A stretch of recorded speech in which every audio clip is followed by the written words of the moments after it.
ever.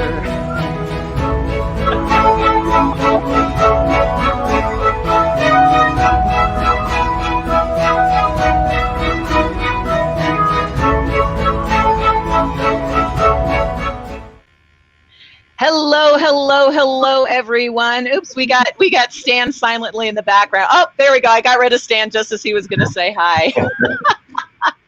Hey, everyone, Vivica Von Rosen, and it is, yes, that time again for our LinkedIn Live. So we had some really great questions that came through about LinkedIn, and I'm actually going to answer those questions on next week's live. So if you were here for those questions, don't worry, I am going to answer them because they're really great and they're going to take the full half hour. And we don't want to waste one more second of time because with me is the amazing Bret Lockett, Bret E Lockett, which Siri thinks is pretty Lockett. So either way, you know. He is a serial entrepreneur, as you can see, but you might know him from playing with the Jets and the Patriots. He's so cool. Like, you know, when you get on the phone with someone, or I guess we did a live or a Zoom the first time, and some people you're like, okay, this is going to be the longest half hour ever. But with Bret, I wish we had just recorded even that first conversation that we had, because you're just very cool. So let me finish with a few more minutes of bio, and then I'm just going to let you talk for the rest of the time pretty much. So you are a serial entrepreneur, business consultant, speaker, former NFL player. Obviously, you've got two companies right now. You've got M2 Jets, which is a full service jet charter company. So if you ever needed to know if you ever needed to know someone with, you know, private jet, now you do with Bret. And you've got a consulting firm called Newport Ventures Group. And you help children and animals, and you're deeply involved in philosophy. Are you single? My ladies want to know. Are you single? You work with PETA, you work with Habitat with Humanity, with Shabbat's Children of Chernobyl. I mean, good Lord, dude, are you perfect or what? You know, I try to be, but I'm far from it. Far from it. You know, most days I'm just trying to wake up and find my pants nowadays. You know, with work and whatnot. It's like, do I wear the full outfit or is it just the shirt, right? Yeah, you got just shorts on, you know. Nice top, shorts. Hey, it's Zoom. It's the land Zoom, of right? Zoom. Just make sure you don't get up and walk away with the camera on. That's happening. I've seen that. Exactly. Well, let me give a quick thank you and hello to Nancy, to Alfred, our mutual friend Alfred, who actually introduced me to you. So hello and thank you, Alfred. I'm super excited to have you here. Clovia, welcome. We've got a LinkedIn user. For some reason, it's not pulling your name in, but I'm really glad you're here too. And Vance, thank you for being here. I know we've got more people jumping on. So, oh my gosh, okay, we've only got half an hour. Speaking of COVID and everything that's going on, you're a serial entrepreneur. Obviously, you know, private jets, I don't know if that would be more popular because no one wants to fly on regular airplanes, or less popular, but there's a lot going on right now. And one of the things, when we first started talking, you know, we're like, okay, we can talk about LinkedIn, blah, blah, blah. Like, no, let's talk. And one of the things that you're so passionate about and so knowledgeable about is really, you know, overcoming adversity. So give us a little bit more of a background on yourself, how you came to be where you are, and then we'll just jump into, you know, strategies that people can adopt and mindsets that people need to adopt during these crazy times. So tell us a little about yourself. I promise stop talking. I love hearing you. You're one of my favorite people, and you know, we just met, so yeah. It says a lot. But my journey and career has been very unique, and you know, being an athlete, growing up as an athlete, you tend to go with what you know, and I completely went away, you know, from that, which is business, right? And you know, got a chance to play in the NFL, and I didn't get drafted. There wasn't anyone who said, "Hey, Bret, come on, and we're signing you." It was, "Hey, Bret, we're going to invite you in for a tryout, and you have to make the team before we sign you." And so that was the Cleveland Browns, and I went there and I tried out, and I ended up making that team, right? And it all started with just a mindset and a commitment of, this is where I want to be, and this is what I have to do if I want to live out my dream. And so ended up, making it to the NFL, and was there for about 3 months on the Browns, and ended up getting picked up by the New England Patriots, right? And so what happens is the NFL can carry. I won't hold that against you. No, I'm kidding. It's okay. It's okay. So the way the NFL works. No. We'll talk about that at another time. But the way the NFL works is there's 53 people that you can keep on an active roster, meaning that's all you can carry during the season. And during the season, you get 8 practice squad players. So those players are players that don't participate in the games, but they practice in practice, right? Yeah. So what happened is the Browns tried to put me on the practice squad. And so what happens when they do that is they have to physically cut you from the team, and then the next day they have to re-sign you to the practice squad. And so this is a Friday or a Saturday, and I get released, and I'm a little upset, but I'm still on the team, right? And I come back the next day, and I'm sitting in the general manager's outside of his office, and my agent calls me, and he says, "Bret, pack your shit. You're going to New England." And I'm like, "What?" And he's like, "The New England Patriots just picked you up." So they actually picked me up. So when they cut you, another team can pick you up and put you on their active roster. And that's exactly what happened. And so that was how I got into the NFL. So that's a long, drawn out story that we can talk about at another time. But it's just crazy where life takes you when you have this mindset and this I would say this energy of wanting to transcend where you're currently at and getting to another level. And so I was with the Patriots for 3 years, was injured 3 years in a row, tore my growing twice, and had to figure it out, right? Yeah. And so I had some spare time on my hands, and after my first injury, I was like, okay, Bret, the NFL, not for long, NFL, and I've never heard that, but is that an inside joke? No, that's an inside joke, but most guys, it's NFL, not for long. And so I said, Bret, you got to start doing something else. And so I started going to New York, and that's how I got involved in Children of Chernobyl, and met my business partner in New York through Children of Chernobyl, who is my partner, Moshe Malamud at M2 Jets. So just everything kind of fell into place as, you have this ambition, or you have these things that you want to do. And a lot of times people stop going down that path because they're afraid of what may happen, or they're afraid of what other people may think. And I'm just one of those people that have never, steered away from adversity. I was like, let's punch this thing directly in the mouth and see what it has to spit out, right? And if it gets back, going right back at it, I love that. Yeah. So, I mean, it's interesting because when you think about, okay, so true confession time, I have this nightmare. Now, for some people, this would be like the dream, but I no lie, I've had this nightmare. I probably have it once every 3 or 4 years, but I am standing on a football field with the ball, which I don't even know how to throw. Like I've never even played a game of touch football in my life. And an entire team is coming at me, and I'm like, I don't know what to do, so like guys are like, that would be like the best thing ever. And then I'm freaking out 100%. But I guess I got to know, what team are you on? Do you know the team, or is it you're just on a football field? I'm just on a football. I mean, I would say the Broncos only because I live in Colorado, but I have no idea. They're wearing green though, so maybe it is. Hopefully not the Packers. Let's just hope. Oh my God, if it's the Packers, I'm going to be digging a hole and trying to get into the ground. But and now people who are listening and are like psychologists are like, oh, that actually means.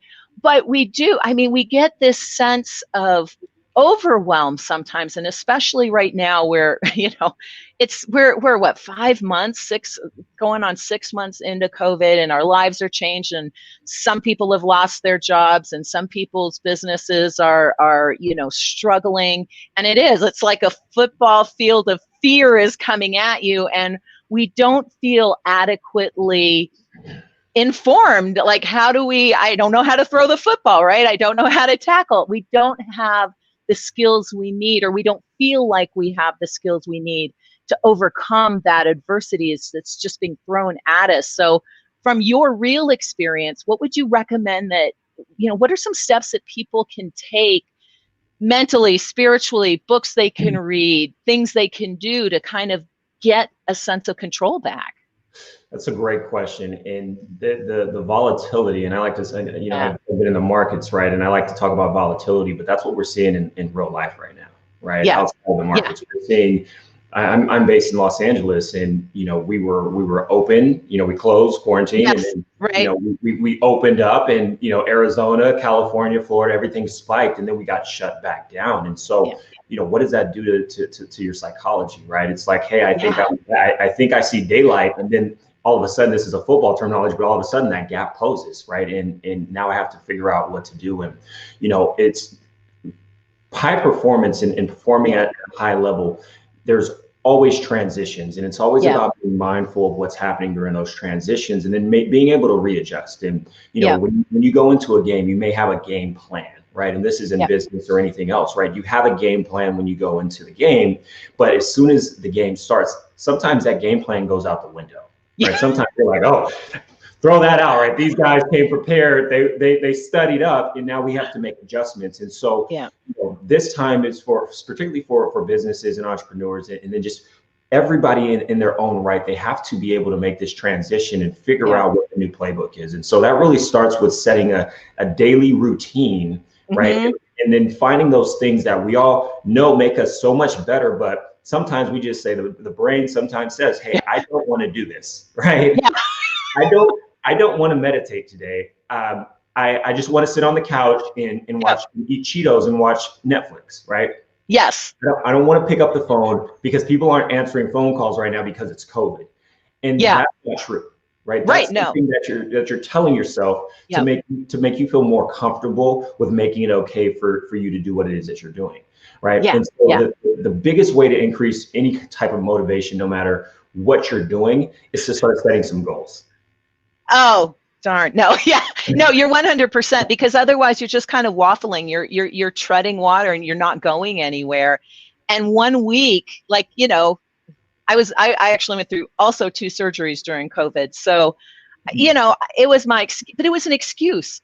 I could have used that time lying on the couch and lying in bed to learn another language.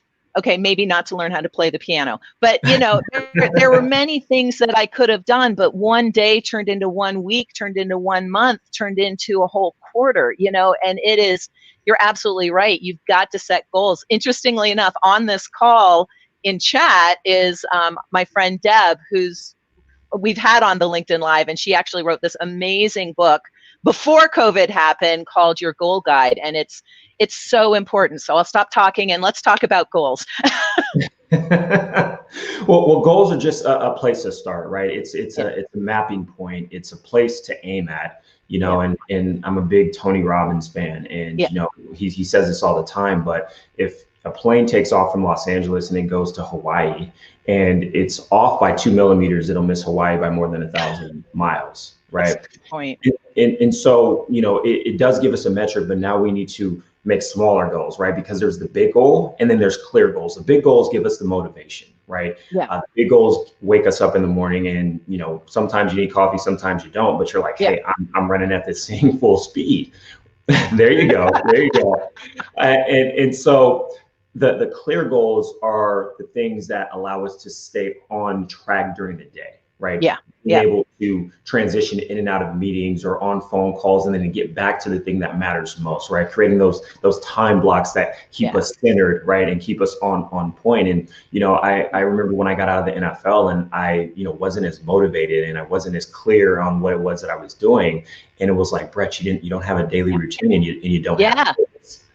Because your life was so regimented, I'm assuming, it's like the military. I work with a lot of vets as well, and the military and sports are very synonymous, right? Because everything is planned out for you. You don't have to plan out for yourself, right? Exactly. right? Usually, grade school is planned out for you. Usually high school is planned out for you. Then you got to go to college and it's like, oh, I got to manage everything. And if you don't do that properly, that's when you start finding, things getting challenging and not getting the grades you want. So it starts with setting big goals. The big goal is what is it that I want to do? If it's starting a company or a nonprofit, losing 40 pounds, right? It could be whatever it is. And then we need to make all of the above. Right. And then we need to work backwards, right? We need to figure out how we can structure that so that we don't get overwhelmed, because the brain loves simplicity. Right? Yes. It loves simple, easy steps, right? And when we don't plan it out, we get overwhelmed. And that's what's happening right now is people are taking a step back. Some people are, but a lot of the world is, oh, well, what's happening with COVID? Oh, PPP, I'm still waiting for my checks. Oh, what's right? And they're so overwhelmed that they're unable to plan. Overwhelmed and frozen. Like I can't, but I love that you said frozen, because now we're talking about fear. Yes. And I know we have some psychologists here and maybe some therapists as well, but when you really understand fear and you understand the human brain, it is completely made to keep us safe, and we all know that. Yes. When we see danger, okay, there's three things that the human brain will, technically two things, but there's a third that we don't really know about, and that's a conscious effort and a skill that you have to develop. And when you come across adversity or fear, the unknown, usually we either run away, right? We freeze. Okay. And the third thing, the conscious thing that we all need to do and have to do if we want to be able to go to the next level in our lives, is we have to be able to lean in and run towards that fear. Wow. So I got to run towards that football team in my dream. You got to run towards the team. And it's so, and I learned this through, Stephen Kotler, who's a dear friend of mine. When you run towards fear, of course, there's going to be some uncertainty. But it's the fact that I'm going towards it that gives you the courage to do the next thing. Yes. And I'll give this example. I used to be scared of missing tackles, because at UCLA, football is a game of angles. And if you take the wrong angle, you'll miss the tackle. And so I would take some bad angles, and I would be in my head so much that I wouldn't be able to tackle. And when I got to the NFL, I changed that mindset of I'm afraid to tackle, or sometimes I'm afraid of taking the wrong angle, to I'm just going to go blow through this guy. Even if I miss, I'm going to go take that shot. And as soon as I did that, that's when everything started to change. It was wow. You made a comment earlier. I mean, when we were talking about failing with confidence, and I've always talked about, failing forward, but failing with confidence, I love that even more. And is that kind of what you're talking about, blowing through? Absolutely. I'm talking about the understanding that I am not great at everything, but I have the confidence to go into it and get better. Yes. Right? And that's why I think most athletes usually do well after sports, when they find that thing they love. Obviously, we got to get aligned with what it is that we want to do. But once they get aligned, they usually succeed more than others, because they understand that sports is a game of getting beat up, finding the wins, the small wins and the big wins, right? Yes, right. Getting back and doing it all over again, right? Yeah. And when you look at, I don't know if you got a chance to watch The Last Dance with Michael Jordan on Netflix. But Michael Jordan, we all love Michael, right? But I have so much respect for him. And I was a kid when he was going through that. But to be able to get beat up and lose a championship, then come back the next year even harder, every single year, demand more of yourself, demand more of your team. That is a true marksman of a champion. And that's what we all want to, try to instill in ourselves. It's extremely hard to do that, but it takes a will of wanting to be more, wanting to be the best, but understanding what game you're playing. Because if you're misaligned, if you're misaligned with what you're doing, where you're at, if you have a sales team that isn't aligned with the overall underlying goal, how many sales are you actually going to achieve? If your goal is right here, you may or may not get it, but at the very most you're going to get here. But if your goal is here, Yeah, you're going to blow through that first goal and blow through the second and blow through the third and reach that final goal. So yeah, I love that analogy, because you've got, and especially right now where everything, like suddenly all of the things that we had planned, like no one, when you did your 5-year plan in say 2018 or 2019, no one went world pandemic, A lot of us have spent this time refiguring our goals and setting things a little bit further back. But yeah, you've got to have them in order to blow to and through them. Absolutely, 100%. The next big thing that you have to do is you have to be able to push your body in some certain way. Yes. Than you normally would every day, right? There's days, and I take this back to my playing days. There's days where you do not want to work out. That is the last thing you want to do. That is every day.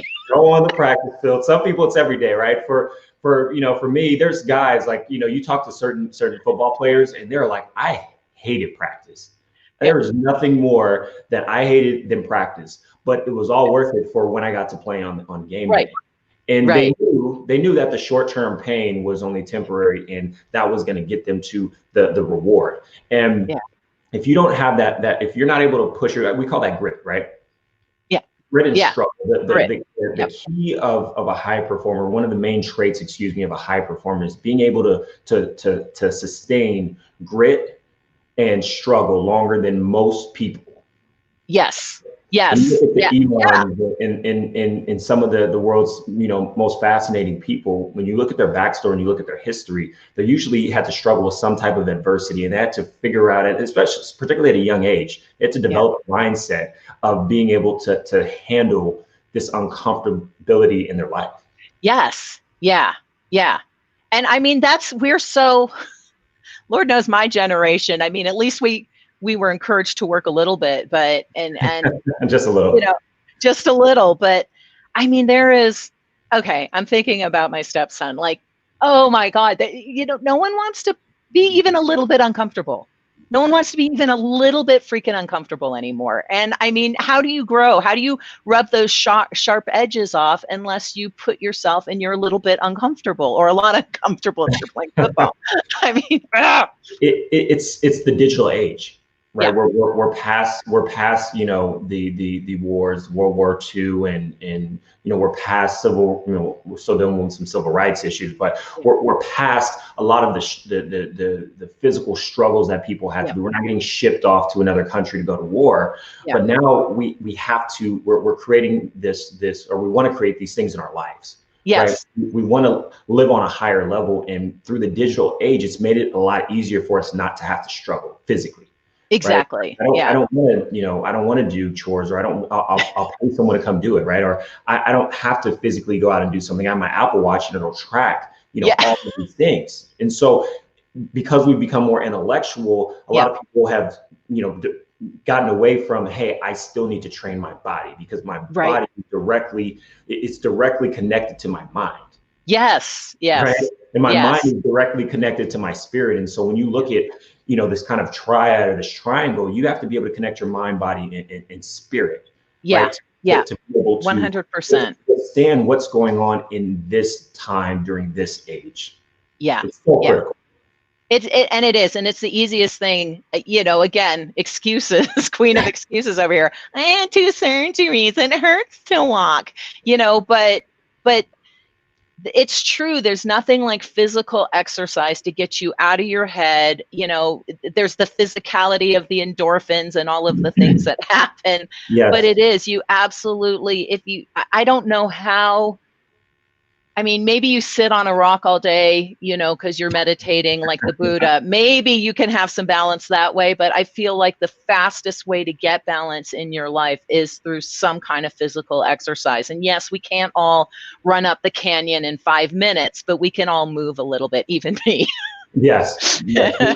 we all can do something. And, I got to ask you, what are you playing? What is this game that you're here? Why are you doing this every day? Why are you waking up, getting people, bringing them on your show? What are you trying to build? Right? What are you trying to leave when you leave this place we call Earth? Right? When when it's 200 years from now, what are people going to remember you? Why are they going to remember you why were you here, right? And when probably not from my LinkedIn book. I'm just saying.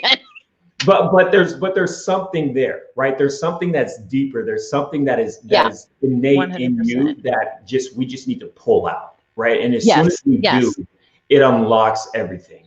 It gets so clear. Clarity just it comes, and you start taking names, kicking butt and taking names. Yeah. You know, I love that you said that, because how do we only have 6 minutes left? Okay, well, we might go long. Like, you know, and again, there has never been a better time to rethink your goals, to really figure out why you're here on earth. And it's not necessarily to do your job. It's not necessarily to play Nintendo 24/7. It's not necessarily to get addicted to Netflix. Like, there is a bigger purpose for us on this earth. And you know, and for you, probably for a while, it was like, I am put on this earth to play football. And then all of a sudden football ends, and it's like, okay, what am I supposed to do? And I would ask people, especially as we're going back into, in some states, we're going back into closing down and staying at home, and i.e. having a little bit more time to ourselves. Like, now is the time. It's a gift, really, to refocus on what we were put on this earth to do. Yeah, it's time that was given to us that I think none of us ever thought we were going to be able to get. No, right? no. And time is so valuable. It's the most valuable thing. And it is. You know, when my ego was probably my biggest downfall when I was playing, because I wasn't playing for necessarily the team. Like, of course, I wanted to play for the team, but you know, I was bullied as a kid, very young, all the way from middle school all the way to college, and sports was a way for me to prove people that I belonged and that I was better than. And so everything that I did was to compete and show people that I was better than them. And when you get to the NFL and you're around the likes of Tom Brady's and Randy Moss's, huge superstars, and the media is coming in and they're interviewing these guys, and there's cameras that are, you know, surrounding their locker, and you're looking, I want to be that, right? Because I want to be better than that. That somewhat hurt my football career. And I'm not going to lie, I'll be completely honest with you. And so when I realized that it had nothing to do with me, and I didn't realize that until after I was done playing. But it had nothing to do with me. It had nothing to do with me, and it had everything to do with the impact that I was creating for everybody else on that team. Right. And that was the aha moment where I was like, Bret, if you had played the game to win for your team instead of to win for yourself, you'd probably still be playing. And man, doesn't that apply to like everything in life? It does. You know, it does. Win for your business, win for your family, win for your team, win for your, you know, we got to think beyond the bubble and the mirror, right? We got to think about what impact are we having on our community, whatever our community is. Absolutely. And as an entrepreneur, I looked, you know, to solve problems at an extremely high level, because I understand that today we're not starting businesses today for financial upside, for personal financial upside. That was years ago. Today we have to start businesses to sustain this planet for the next 200 years, right? We have to create businesses to get people out of this muck, right? With what's going on today. And understanding that a lot of these jobs, I think the biggest thing that COVID has taught most of us is a lot of these jobs, a lot of these industries are going to change significantly. They're not going to be here in 10 years. No. And I think it's a wake up call. And COVID is a great time to say, if I'm in this industry that I've been in for the last 5 years, 10 years, 15, 25 years, and I still need to work, right? Is this industry going to be alive in the next 5 years? And if it is, am I going to be able to make this kind of money? Yeah. And if it's not, COVID is the time for you to start looking at your life and other opportunities of how do I want to live and what's going to help me sustain my lifestyle. Yeah, exactly. And, you know, what can I give up? What do I need to keep? Where am I finding purpose? I mean, one of the things that I found interesting is, you know, I looked at a vision board recently, and I am, you know, I'm married to the prince on the paper. I've got the castle. I literally have the castle. My husband built me a castle, no lie. You know, I have the business, I have the visibility, I have everything that I had on that little poster board, and I'm kind of going, okay, now what? You know, it's like the things. No, I love my husband. I love my house. Don't get me wrong. I mean, I'm not ungrateful. No, I love it. I'm super grateful. Take my husband, just don't take the castle away. I mean, I'm super grateful, but there's still that yearning for what's more, and it's not things. It's not things. But until you hit that level where you're like, okay, got all the things, it's not the things. You know, I wish, and you can read it in the books. We've all read it. You know, it's not about the things. It's about your purpose and your goal and what you can do for others. But it's somehow we don't believe it until we get all the things and go, oh yeah, that's not everything. Oh yeah, it's not it, right? That's not it. The book was right. I was like, no, I'm only making 60. I need 250, right? And I get to 250. Yeah. Like, okay, this does make sense. And yeah. You know, I actually sit on I advise on the board for the Flow Research Collective, and I'm not sure if you're familiar with them, but Stephen Kotler and my both good friends, Stephen Kotler and Rian Dorff, both started it, and it's flow, right? It's peak performance at a very high level. It's tons of psychology. Yeah. You know, and the main thing that, you know, when you look at passion and purpose, and when you really look at how do you develop that, you have to get clear on the things that you have interest in, right? Because we're all interested in something, and then you have to go deep and explore those interests. Yes. Right? In reading and learning, particularly in things that you're unfamiliar with, are the best ways to find your passion, because it unlocks certain things that you didn't know. Right. And that's the true value of learning, right? How you learn is being able to connect the dots, right? Yeah. Yeah. And so when you develop that, and then you also develop things that you are passionate about solving in the world, problems, big challenges, that's one way to really unlock at a very high level what you're motivated and passionate about. Yeah. Yeah. I love that. You know, it's the combo, move your body, read more, or hey, if you don't like reading, listen to audiobooks. That's fine too. Sure, you know, do something to explore and unpack and uncover their goals, and then take action. I mean, it's simple. It's not easy. It's simple. But I mean that, because you're fighting biology. You're fighting biology, and that's the hardest thing. I know that I'm supposed to be doing this, but I don't want to do this right now. Today, I just don't want to do this. Why? Exactly. Right? And it's just creating this kind of high performance formula for yourself, understanding that I need deliberate practice in the skill that I'm trying to become the best at. I need to understand what skill that is. I need to know what long game I'm playing, but I also need to develop the routines and the habits, the things that align me with what my overall underlying purpose is. And when I fall out of alignment, I have to jump back into that, right? Yes. So it's just really prioritizing what's the most important thing for you, because as you said, right, I had all of these things on my vision board and I got there, and then now I'm like, now what? And it's because now we have to create that new vision board and realign where you're at, the value system, right? It's huge. Exactly. I mean, and that value piece is so, we're 2 minutes over. Okay. We are definitely having you back on. We can do this all day. We can all day long. We're going to do like an all day marathon, and then we'll bring other people on to join and play with us. I think we need to do that. We definitely do. I don't know if you've seen the comments. There's like just so many people like best live yet. Such great information. Really love this. I hate to leave, but I have to go. You know, our feed is like absolutely rampant. We loved having you on. We're definitely going to have you on again. I love you back, and I thank you for having me. Oh my gosh, it was amazing. Any last? I didn't even get to show like your website. Oh, that's not important. Like I said, my passion. Obviously, I love business. I love pursuit of getting to an acquisition. I love the journey, right? That's why we're all here. But I'm more passionate about helping people live life on their own terms. That is my passion. That's what drives me. That's what wakes me up. And so I love it. Everybody can contact me. They can follow me on LinkedIn. They can figure out what I do. But what I want to leave today and impress upon everyone is how valuable you are to this society, and how much so many people need you. People don't realize how many people need them in their lives. And you know, starting with you, Viv, because you've created this platform. This platform is huge, and it's you're touching tons of people, but you don't realize how many people actually truly need you.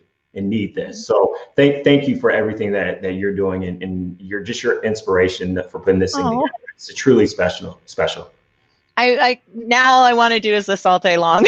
Sorry, Mario. I'm not going to be doing any more training. I'm just going to be interviewing people like Bret all day long. There's a gift here. There's a true gift. So thank you. Thank you so much. I know I'm touched deeply, and we were blessed to have you on this live today. Thank you so much. You will be back. Thank you to everybody else who's on the live. Thank you for all your wonderful comments today. I will answer those questions next week. And yeah, I think we can all agree that it was absolutely worth giving up a couple tips on how to use LinkedIn more effectively to listen to the amazing Bret E. Lockett today. Thank you, everyone. Thank you, guys. Bye.